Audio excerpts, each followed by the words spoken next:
Senior MLA గారు, అలాగే నాకన్నా ముందు ప్రమాణ స్వీకారం చేసిన ఎమ్మెల్యే గారు, ఆ టైంలో ఆయన ముఖ్యమంత్రి ఉన్న టైంలో దిశ పోలీస్ స్టేషన్ అనేది ఒకటి ఓపెన్ చేశారు అధ్యక్ష. అడ్వర్టైజ్మెంట్ కోసం మొత్తం ఆంధ్రప్రదేశ్లో పెట్టారు అధ్యక్ష. అలాగే దిశ యాప్ అనేది కూడా ఓపెన్ చేశారు. చాలా ఎక్కువ మాట్లాడారు దాని గురించి. కానీ దిశ చట్టమే లేదు అధ్యక్ష. దిశ చట్టం లేనప్పుడు ఎంతమంది మహిళలు అక్కడికి వెళ్ళి ఇలాగ జరిగింది అలాగ జరిగిందని చెప్పినప్పటికీ అక్కడున్న పాపం పోలీసోడు ఏం చేయలేక అది రాసి ఇలా బుర్ర ఊపేసి ఊరుకునేవాడు అధ్యక్ష. ఎందుకంటే చట్టం లేనప్పుడు ఆయన ఏం చేయగలడు అధ్యక్ష? ఆయన ఏం చేయలేడు. ఇలాగ రాసుకొని ఊరుకోవాలి. అయితే అదే జరిగింది అధ్యక్ష. అయితే ఈ దిశ పోలీస్ స్టేషన్ దిశ యాప్ అనేది ఎప్పుడైతే పెట్టారో క్రైమ్ రేట్ అగేన్స్ట్ విమెన్ పెరిగిపోయింది అధ్యక్ష. ఎందుకంటే చట్టం లేదు అధ్యక్ష. చట్టం లేనప్పుడు అది ఏది ఎవరైనా తప్పు చేసినప్పుడు వారిని శిక్ష పడలేదు అధ్యక్ష. కాబట్టి ఇటువంటి చేసిన వాళ్ళందరూ నాకు ఎలాగో ఏం అవ్వదు అనే ఉద్దేశంతో వాళ్ళు ఏదైనా చేసేవారు అధ్యక్ష. అయితే ఇటువంటి మళ్ళీ జరగకూడదని కూడా నేను మిమ్మల్ని కోరుకుంటా ఉన్నాను అధ్యక్ష. నాకు ఈ అవకాశం ఇచ్చినందుకు ధన్యవాదాలు అధ్యక్ష. ధన్యవాదాలు. ఇప్పుడు మైనారిటీ సంక్షేమంపై మహమ్మద్ నజీర్ గారు.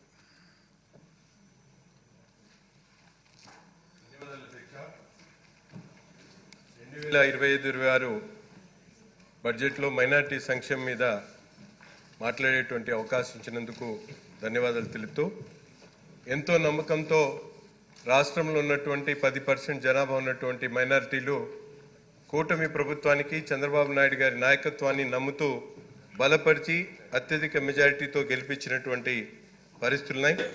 చెప్పినటువంటి మాట ప్రకారం కూటమి ప్రభుత్వం ఏర్పడిన తర్వాత మైనారిటీ సంక్షేమానికి పెద్ద ఎత్తున నిధులను కేటాయించేటువంటి కార్యక్రమాన్ని తీసుకున్నందుకు హృదయపూర్వకమైనటువంటి ధన్యవాదాలు మైనారిటీ శాఖ మంత్రి గారికి అలాగే ముఖ్యమంత్రి గారికి తెలియజేస్తా ఉన్నాం. ముఖ్యంగా 5,423 కోట్ల రూపాయలతో రాష్ట్రంలో ఉన్నటువంటి మైనారిటీలకు ఈ కేటాయింపులు చేయడం జరిగింది. గత ప్రభుత్వంలో కేటాయించినటువంటి 2,800 కోట్లలో దాదాపు 1,058 కోట్లు ఖర్చు పెట్టిన తర్వాత మిగతా అమౌంట్ కూడా ఖర్చు పెట్టినటువంటి పరిస్థితులు. ఈరోజు కొండంత ప్రచారం చేసుకున్నారు గత ప్రభుత్వంలో, కానీ గోరంత సాయం కూడా చేయనటువంటి పరిస్థితులు గత ప్రభుత్వం ఉన్నాయి. కానీ ఈరోజు ముఖ్యంగా మనందరికి కూడా తెలుసు, ప్రతి పేదవాడు కూడా ఉన్నత విద్య చదువుకోవాలనేటువంటి ఆలోచన కలిగినటువంటి ముఖ్యమంత్రి మన ముఖ్యమంత్రి చంద్రబాబు నాయుడు గారు.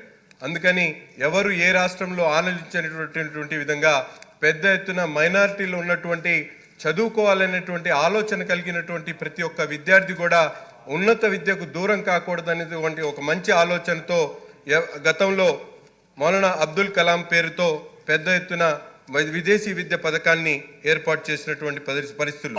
దాదాపు ఈ బడ్జెట్లో కూడా అటువంటి పథకాన్ని పునరుద్ధరిస్తూ మైనారిటీ శాఖ మంత్రిగా ఉన్నటువంటి ఫారూక్ గారు తన పదవి ప్రమాణ స్వీకారం చేసినటువంటి మొదటి రోజునే మొదటి సంతకంగా ఆ పథకాన్ని తీసుకున్నందుకు ఫారూక్ గారికి హృదయపూర్వకమైనటువంటి ధన్యవాదాలు, శుభాకాంక్షలు తెలుపుతా ఉన్నా.